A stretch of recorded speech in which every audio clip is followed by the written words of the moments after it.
Manmohan Singh September 26, 1932న పంజాబ్లోని గాహ్ గ్రామంలో, ప్రస్తుతం పాకిస్తాన్లో, జన్మించారు.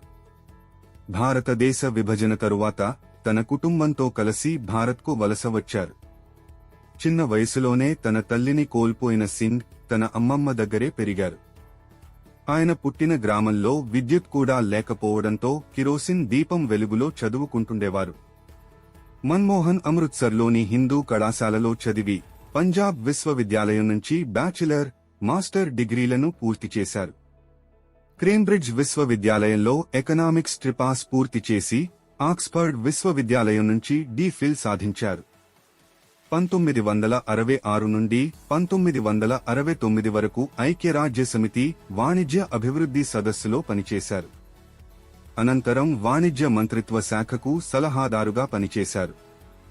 1972లో ముఖ్య ఆర్థిక సలహాదారుగా మన్మోహన్, 1976లో ఆర్థిక మంత్రిత్వ శాఖలో కార్యదర్శిగా నియమితులయ్యారు. 1982 నుంచి 1985 వరకు భారత రిజర్వ్ బ్యాంక్ గవర్నర్గా వ్యవహరించారు. అనంతరం 1985 నుండి 1987 వరకు ప్రణాళిక సంఘం డిప్యూటీ చైర్మన్గా పనిచేశారు. 1991లో యూజీసీ చైర్మన్గా నియమితులయ్యారు. అప్పటి ప్రధాని పివి నరసింహారావు క్యాబినెట్లో 1991లో ఆర్థిక మంత్రిగా బాధ్యతలు స్వీకరించి భారతదేశంలో ఆర్థిక సంస్కరణలకు నాంది పలికారు. 1991లో రాజ్యసభకు ఎన్నికై 1995, 2001, 2007, 2013లో తిరిగి ఎన్నికయ్యారు.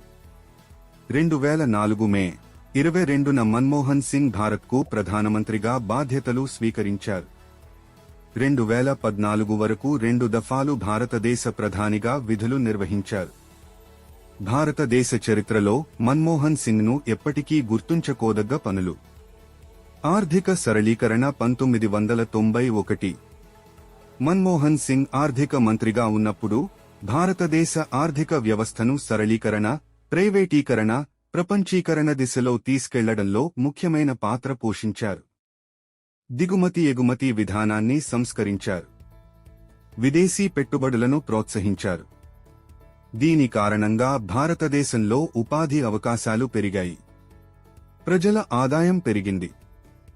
NGNREGA 2005.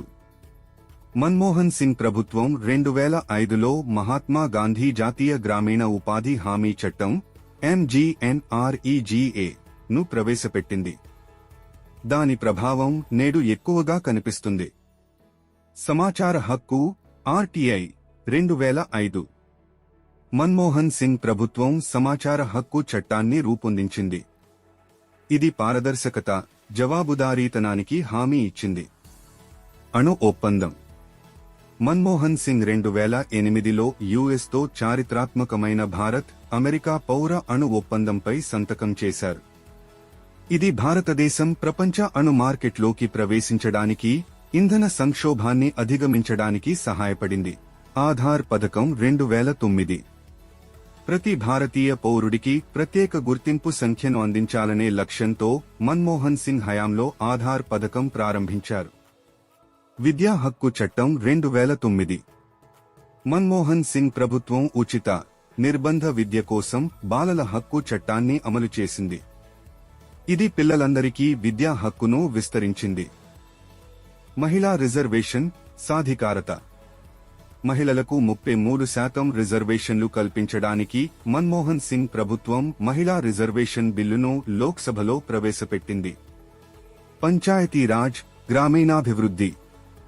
రోడ్లు, విద్యుత్, నీటి సౌకర్యాలకు ప్రాధాన్యతనిస్తూ గ్రామీణ ప్రాంతాల్లో మౌలిక సదుపాయాల అభివృద్ధికి మన్మోహన్ సింగ్ భారత్ నిర్మాణ్ యోజనను ప్రారంభించారు. మన్మోహన్కు 1987లో పద్మ విభూషణ్ అవార్డు, 1993లో finance minister of the year గా, 2002లో ఔట్స్టాండింగ్ పార్లమెంటేరియన్ అవార్డు, 2005లో టైమ్ పత్రిక ప్రపంచంలోని అత్యంత ప్రభావవంతులైన 100 మంది వ్యక్తులలో ఒకరిగా మన్మోహన్ను గుర్తించింది. మన్మోహన్ సింగ్ భారత ఆర్థిక వ్యవస్థను కొత్త పుంతలు తొక్కించడానికి అద్భుతమైన నాయకత్వాన్ని ప్రదర్శించి తాను ఒక నిపుణుడిగా మార్గదర్శిగా చరిత్రలో నిలిచారు.